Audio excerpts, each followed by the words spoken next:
Bem-vindos a mais uma pitada de Constituição. Hoje continuaremos com as gerações de direitos fundamentais, falando a respeito dos direitos de segunda geração. Os direitos de segunda geração ou dimensão relacionam-se com as liberdades positivas, reais ou concretas, assegurando o princípio da igualdade material entre o ser humano. O surgimento dos direitos de segunda geração foi impulsionado pela Revolução Industrial Europeia do século XIX.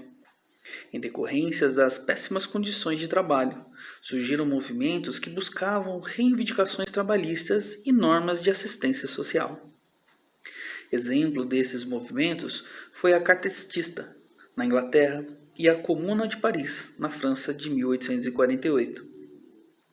O século XX, em seguida, iniciou-se marcado pela Primeira Guerra Mundial e pela fixação de direitos sociais. Vários documentos trazem em seu texto a previsão de direitos sociais, culturais, econômicos, coletivos e a igualdade substancial, real ou material, não mais a igualdade formal somente. Dentre esses documentos estão a Constituição do México, de 1917, a Constituição de Weimar, de 1919, da Primeira República Alemã, o Tratado de Versalhes, de 1919, e a Constituição Brasileira, de 1934. Jorge Malmsteen fala que os direitos de primeira geração tinham como finalidade, sobretudo, possibilitar a limitação do poder estatal e permitir a participação do povo nos negócios públicos. Já os direitos de segunda geração possuem um objetivo diferente. Eles impõem diretrizes, deveres e tarefas a serem realizadas pelo Estado no intuito de possibilitar aos seres humanos melhores qualidades de vida e um nível de dignidade com o pressuposto do próprio exercício da liberdade.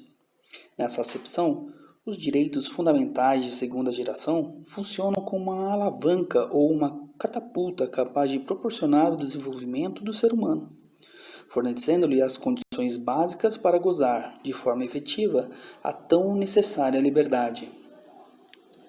O direito de segunda geração, ao invés de se negar ao Estado uma atuação, exige-se dele que preste políticas públicas, tratando-se, portanto, de direitos positivos, impondo ao Estado uma obrigação de fazer, correspondendo aos direitos à saúde, educação, trabalho, habitação, previdência social, assistência social e entre outros.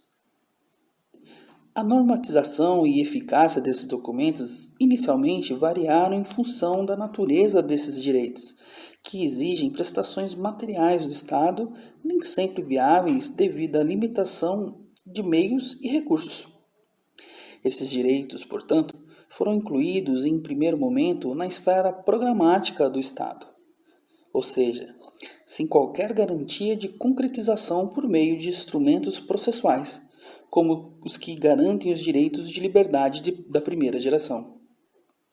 O preceito da aplicabilidade imediata de direitos fundamentais, como estabelecido, por exemplo, na Constituição de 88, surge para tentar resolver essa crise de observância e execução dos direitos de segunda geração. Nosso próximo vídeo, continuaremos com as nossas pitadas falando a respeito dos direitos de terceira geração. Até mais!